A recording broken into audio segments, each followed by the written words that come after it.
Hello students, welcome to my YouTube channel tutorial classes by Garima Singh. हम लोग यहाँ पे एमबीए फर्स्ट सेम की मैथ्स पढ़ रहे हैं जिसका नाम बिजनेस स्टैटिस्टिक्स एंड एनालिटिक्स है। तो आज का टॉपिक है हम लोगों का कर्टसीज। तो कर्टसीज में हम लोगों को पढ़ना है, इसमें भी तीन तरह के हम लोगों को ग्राफ के बारे में पढ़ना है और वो ऐसे ग्राफ क्यों हैं, उनको ऐसा नाम क्यों दिया गया है, उसका रीजन पढ़ना है और उससे रिलेटेड क्वेश्चन पढ़ना है। तो आइए देखते हैं। सबसे पहले कर्टेसीज का फॉर्मूला होता है beta 2 is equal to mu 4 upon mu 2 का स्क्वायर। और म्यू 4 क्या है? फोर्थ मोमेंट, म्यू 2 है सेकेंड मोमेंट का स्क्वायर। ठीक है, इससे तो हम सॉल्यूशन निकालेंगे क्वेश्चन का। अब देखिए कि तीन तरह के ग्राफ है। ठीक है, सबसे पहले देखिए, जब हम कंपैरिजन करते हैं इन दोनों को कंपेयर करेंगे इससे नॉर्मल कर्व से। ये हमारा नॉर्मल कर्व है और इसकी शेप क्या है? बेल शेप्ड है ये, और इसका नाम है मेसोकर्टिक। इसका नाम क्या है? मेसोकर्टिक। ये नॉर्मल कर्व है और ये बेल शेप्ड है। Moderate in height and breadth. इसकी हाइट बहुत ज्यादा नहीं है और ब्रेथ भी बहुत ज्यादा नहीं है। ठीक है, कर्टेसीज कोफिशिएंट यहाँ पे नॉर्मल कर्व में बीटा 2, कर्टेसीज कोफिशिएंट को हम डिनोट करते हैं बीटा 2 से रिप्रेजेंट करते हैं, और इसकी वैल्यू इक्वल टू 3 होती है, या फिर एक दूसरा सिंबल भी यूज करते हैं gamma 2। Gamma 2 is equal to 0। अब इस वाले से हमें इन दोनों को कंपेयर करना है, आखिर ये दोनों चीजें क्या है। तो आप पहले इस वाली शेप को देखिए। इस वाली शेप में पीक, सबसे पहले हमको ये पता होना चाहिए कि कर्टेसीज में देखना क्या है। तो सबसे पहले कर्टेसीज की डेफिनेशन क्या होती है कि इसमें हम किसी कर्व की पीक्डनेस देखते हैं या फ्लैटनेस देखते हैं। ठीक है, और क्या देखते हैं? इसकी टेल को देखते हैं। तो टेल क्या है? ये है हमारा पीक्डनेस या फिर फ्लैटनेस, और इसकी ये दो क्या है? टेल है। ठीक है, तो the degree of kurtosis of distribution is measured relative to the peakedness और फ्लैटनेस ऑफ नॉर्मल कर्व। ठीक है, kurtosis focuses on the tail shape. Kurtosis किस पे फोकस करता है? टेल की शेप पे। अब देखिए, सबसे पहले ये वाला आप डायग्राम देखो और इसको इससे कंपेयर करो। देखिए, इसकी जो हाइट है, इसका जो पीक है, इससे ऊंचा है। ठीक है, और इसकी जो टेल है, इसकी जो टेल है हैवी टेल है। टेल भी देखिए दोनों बड़ी है और ऊंचाई भी इस कर्व की बहुत ज्यादा है।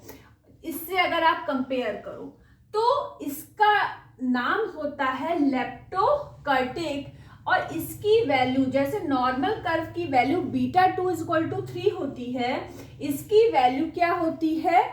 बीटा 2 जो है वो ग्रेटर देन 3 होगा। आप शेप से ही देख लो, इसकी जो शेप है यहाँ पे आप देखो, पीक्डनेस भी इसकी हाई है इससे, और इसकी टेल भी क्या है? हैवी टेल्स है या लॉन्ग टेल्स हैं। ठीक है, कंपेयर कर रहे हैं किससे? नॉर्मल कर्व से। नॉर्मल कर्व को हम क्या बोलते हैं? मेसोकर्टिक, बेल्ट शेप, नॉर्मल कर्व, ये सारे नाम बीच वाले के हैं। इसका नाम क्या है? लेप्टोकर्टिक। लेप्टोकर्टिक में क्या होता है? नॉर्मल कर्व में बीटा 2 की वैल्यू 3 के इक्वल होती है, लेकिन इसमें बीटा 2 की वैल्यू ग्रेटर देन 3 होती है। अब इसमें देखिए, ये वाला, इस वाले शेप में देखिए कि इसका जो टॉप है, पीक है, तो ये यहाँ पे क्या दिखाई पड़ रहा है? फ्लैट दिखाई पड़ रहा है। ठीक है, तो जो इसकी पीकनेस है वो क्या एक्चुअली फ्लैटनेस है, यहाँ पे फ्लैट दिखाई पड़ रहा है। और जो इसकी टेल है वो भी क्या है? टेल्स भी इसकी वीकर है, छोटी है दिखाई पड़ रही, छोटी टेल है, वीक है। इस वाले से कंपेयर करना है हमको। इससे इसकी टेल लंबी थी, लॉन्ग थी, हैवी थी, और जब इस दोनों को कंपेयर कर रहे हैं तो इसमें जो है इसकी जो टेल है वो क्या है? शॉर्टर है, वीक है, और इसका जो टॉप है वो क्या है? फ्लैट है, और इसका नाम है प्लेटिकर्टिक। प्लेटिकर्टिक, और यहाँ पे बीटा T2 की वैल्यू क्या होती है, लेस देन 3, ठीक है। और गामा 2, यहाँ पे गामा 2 0 होता है नॉर्मल कर्व में, प्लेटिकर्टिक में गामा 2 होता है निगेटिव, और लेप्टोकर्टिक में गामा 2 की वैल्यू होती है पॉजिटिव, ठीक है। तो ये आपने तीनों कर्व के बारे में समझ लिया। अब ये तीनों कर्व एक साथ बनाए जाते हैं, ये तीनों कर्व एक साथ बनाए जाते हैं। आपने नॉर्मल कर्व बना लिया, फिर इसमें एक ऊंचा कर्व बना दिया इस तरीके से, तो वो आपका हो गया लेप्टोकर्टिक, और एक ये फ्लैट कर्व बना दिया तो ये ऐसे आ जाएगा। हमने आपको समझाने के लिए अलग अलग बनाए, आप एक साथ भी बना सकते हो और उसको एरो करके दिखा सकते हो, या फिर अलग अलग बना के भी दिखा सकते हो, ठीक है। इससे पहले हम लोगों ने स्क्यूनेस पढ़ा था। स्क्यूनेस और इसमें क्या डिफरेंस है, उसमें हम पूरे जो पूरी ये ग्राफ ये होता है, हम लोगों का ग्राफ होता है, उस पूरे का हम लोग जो है एनालिसिस करते हैं। लेकिन इसमें हम क्या देखते हैं, इसकी पिगनेस और पिगनेस या फ्लैटनेस देखते हैं, या फिर इसकी टेल देखते हैं, इस पे डिपेंड करता है। लेकिन स्क्यूनेस में होल शेप पे डिपेंड करता है, ठीक है। अब हमें पढ़ना है, इससे रिलेटेड अगर क्वेश्चन आएगा तो हम कैसे निकालेंगे। कर्टिसिस का फॉर्मूला ये होता है। अभी आगे और भी चीजें देखनी है हमको, तो हम पहले यहाँ पे क्वेश्चन लिखते हैं, फिर हम आपको करके दिखाएंगे कि इस टॉपिक पे बेस्ड क्वेश्चन को हम कैसे करेंगे। तो इसको फटाफट नोट डाउन कर लीजिए।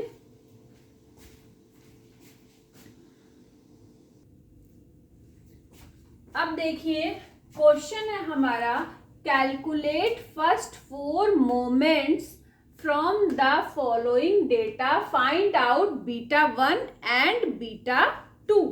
अब बीटा 2 से हमको पता चलता है कि हमारा कौन सा कर्व है, मेसो है, लेप्टो है, या फिर प्लेटिकर्टिक है, ठीक है। तो क्वेश्चन में गिवन है एक्स की वैल्यू, वेट गिवन है, फ्रीक्वेंसी गिवन है, केवल 2 चीजें गिवन है। अब बाकी चीजें हमको निकालनी है, वो अब हम आपको समझाएंगे, बिल्कुल ध्यान से समझिएगा। ये टेबल आपको खुद भरनी है, टेबल आपको कैलकुलेट करके खुद भरनी है। डिस्क्रिप्शन बॉक्स में आपको ये भरी हुई टेबल दिखाई पड़ेगी, लेकिन पहले आप खुद करने की कोशिश करिएगा, समझिए चीजों को। सबसे पहले करना क्या है कि ये x गिवन है, ये f गिवन है, f x निकालना है, मतलब f का मल्टीप्लाई x के साथ करिए, तो पहला क्या आ जाएगा 180, ऐसे ही 4 1 जा 4 और 4 6 जा 24। फिर ऐसे ही थर्ड वाले का मल्टीप्लाई इन दोनों का करके यहाँ लिखेंगे, इन दोनों का यहाँ, इन दोनों का यहाँ, ये पूरा आ जाएगा। इस पूरे का जब आप सम करोगे तो वो होगा सिग्मा एफ एक्स, जिसकी वैल्यू आनी चाहिए 2860। इस पूरे का सम करोगे, सिग्मा एफ की वैल्यू आनी चाहिए 44। तो हम मीन कैसे निकालते हैं, एक्स बार कैसे निकालते हैं, एक्स बार को मीन बोलते हैं। तो मीन कैसे निकालते हैं, sigma F x upon sigma F, मतलब 2860 डिवाइडेड बाई 44। तो हमें आंसर मिलेगा 65। क्या आंसर मिलेगा 65। इसके बाद आगे की टेबल समझिए, हमें क्या क्या निकालना है। d is equal to X minus X bar, X bar आपने निकाल लिया है 65। तो x की जितनी भी वैल्यू है 60 से 65 माइनस करेंगे तो क्या आएगा -5, 61 से 65 माइनस करेंगे तो आएगा -4, 62 से 65 माइनस करेंगे तो -3, 63 से 65 माइनस करेंगे -2, 65 से 65 माइनस करेंगे 0, 70 से 65 माइनस करेंगे 5, 75 से 65 माइनस करेंगे 10, 80 से 65 आप माइनस करोगे तो क्या आ जाएगा, यहाँ आ जाएगा 5 और 7 में से 6 गए 15। ठीक है, तो ये आपको मिल गया d की वैल्यू। अब क्या करना है आपको, f इंटू डी निकालना है। तो f इंटू डी में पहला देखिए क्या आएगा, माइनस का 15, फिर -4 -4 -16, -3 7 -21, 9 2 जा 18, फिर ये वाला 0, 5 6 जा 30, 10 1 जा 10, 15 2 जा 30। ठीक है, जब इन सबको आप ऐड करोगे तो यहाँ पे आएगा 0। आप करके भी देख लो। प्लस की क्वांटिटी आपकी कितनी है, 30, 30, 60 और 10, 70। क्या ये भी 70 है? पूरा करके देखिए। 8 और 1 9, 9 के बाद 10, 11, 12, 13, 14, 15 और 5 20, यहाँ आ जाएगा 0। ठीक है, और 2 कैरी आ जाएगा, और 2 के बाद 3, 4, 5, 6, 7। ठीक है, तो प्लस का 70 माइनस का 70 मिलके क्या हो जाएगा, 0। तो सिग्मा एफ डी की वैल्यू क्या आ गई आपकी, 0।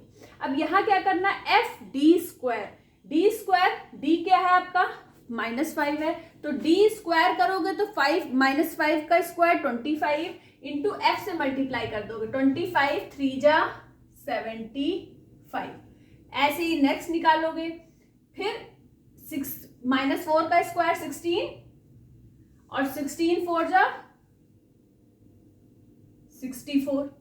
ठीक है, तो इस तरीके से बाकी टेबल करोगे, फिर इस पूरे का सम करोगे तो 938 आ जाएगा।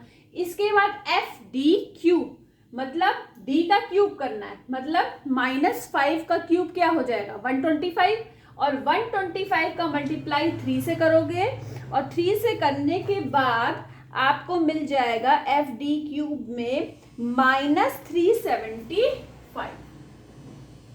अब ये माइनस क्यों आ रहा है, क्योंकि जब माइनस को 2 बार मल्टीप्लाई करते हो तब तो प्लस आ जाता है, प्लस का 25, लेकिन -5 इंटू -5 इंटू -5, इसलिए माइनस का 125 और माइनस के 125 में मल्टीप्लाई कर दिया किसका, 3 का, तो मिल गया -375। इस तरीके से सारे आप निकालोगे, डी का सबका क्यूब करोगे और एफ से मल्टीप्लाई करोगे, और ऐसे ही एफ डी 4 में यहाँ पे वैल्यू पॉजिटिव आएगी, यहाँ पे -5 का मल्टीप्लाई कितनी बार हो रहा है, डी की पावर 4 हो रहा है, तो मतलब 4 टाइम्स, तो कितना हो जाएगा 625 और इंटू 3, तो क्या मिल जाएगा हमको 1875।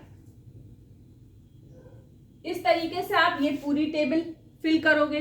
फिर इसका सम, आज इस वाले का सम आएगा 7608, इस वाले का सम आएगा 118610। ठीक है, ये मिल गया। अब देखिए क्या निकालना है हमको निकालना है μ1। μ1 होता है sigma F D upon sigma F, तो सिग्मा एफ डी 0 है तो 0 आ जाएगा, वैल्यू रखोगे दोनों की 0/44, तो क्या मिल जाएगा 0/44, तो क्या मिल जाएगा 0 मिल जाएगा। यहाँ पे आप क्या लिखोगे 2860/44, तो 65 मिलेगा।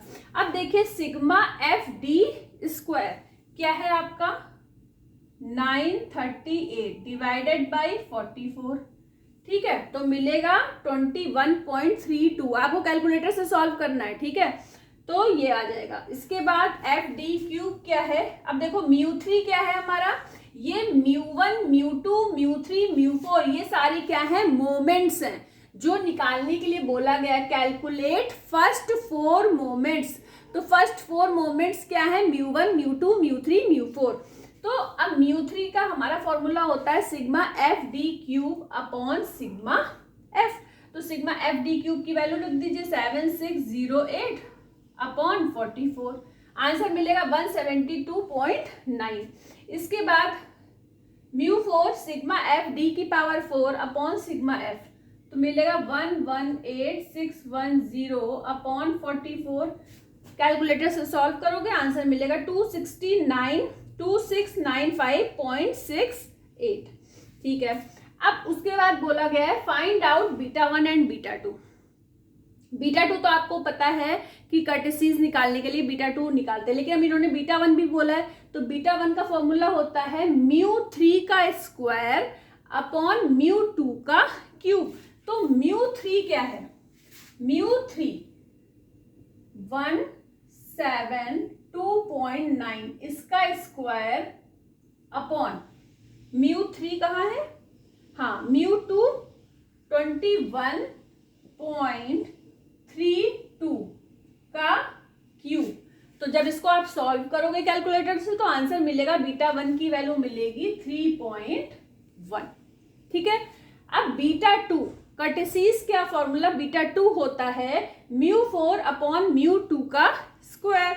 तो μ4 हमारा निकला है 2695.68 अपॉन μ2 क्या है 21.32 का स्क्वायर। जब इसको सॉल्व करोगे तो बीटा 2 की वैल्यू मिलेगी 5.9। अब 5.9 आपको पता है कि नॉर्मल कर्व में बीटा 2 जो होता है, नॉर्मल कर्व मतलब मेसोकर्टिक, तो जो बेल शेप्ड था, तो नॉर्मल कर्व में बीटा 2 की वैल्यू, कर्टेसिस कोफिशिएंट की वैल्यू क्या होती है, बीटा 2 इक्वल टू 3 होता है। तो अगर वैल्यू अब यहाँ पे 3 से ज्यादा आ रही है, इसका मतलब कौन सा है, लेप्टोकर्टिक। कौन सा है कर्व, लेप्टोकर्टिक कर्व है। क्यों है, क्योंकि बीटा 2 की वैल्यू 3 से ज्यादा है। अब ये सारी वैल्यूज आपको फिल करनी है, फिल करिएगा और ये सॉल्व करके देखिएगा, आपका यही आंसर आ रहा है, यही आंसर आना चाहिए, बिल्कुल सही आंसर से ये। तो इसको हम फिल करके डिस्क्रिप्शन बॉक्स में इसकी पिक डाल देंगे, आप वहां से देख लेना, लेकिन पहले खुद करके देखना, उसके बाद आंसर मैच करना, ठीक है। तो आज के लिए इतना ही। आज हम लोगों ने पढ़ा, अच्छा हाँ एक चीज और, ये आपने इस क्वेश्चन में x की वैल्यू गिवन थी और f गिवन था, ठीक है। कोई क्वेश्चन होते हैं जिसमें क्लास इंटरवल गिवन होता है, जैसे 10 से 20, 20 से 30, 30 से 40, 40 से 50, ठीक है, और फ्रीक्वेंसी गिवन होती है। तो उसमें आपको x की वैल्यू खुद निकालनी है। जैसे 10 से 20 है तो उसकी मिड वैल्यू क्या होगी, 15 होगी। 10 + 20 डिवाइडेड बाई 2, तो x की पहली वैल्यू क्या आ जाएगी, 15। फिर 20 से 30 है तो 20 + 30, 50 डिवाइडेड बाई 2, 25। या फिर अब इस तरीके का तो मेथड है। अब 10 से 20 का बीच का नंबर होता है 15, 20 से 30 के बीच का नंबर होता है 25। तो मतलब अगर क्लास इंटरवल की फॉर्म में दिया हुआ है तो वहां पे आपको x की वैल्यू, x मतलब मिड वैल्यू, आपको निकालनी पड़ेगी। उसके बाद आगे का प्रोसेस बिल्कुल सेम होगा, ठीक है। तो आज आपका टॉपिक कर्टेसिस वाला फिनिश हो गया है। अच्छा एक चीज और, हमने आपको बोला था कि अगर मोड की वैल्यू गिवन नहीं है, किसमें, स्क्यूनेस में, अगर मोड की वैल्यू गिवन नहीं है तो आप कैसे निकालोगे, तो वो वाला टॉपिक रह रहा है, वो हम लोग नेक्स्ट क्लास में पक्का पढ़ेंगे। आज के लिए इतना ही। चैनल को सब्सक्राइब कर दीजिएगा, वीडियो को लाइक कर दीजिएगा। All the best to all of you, thank you.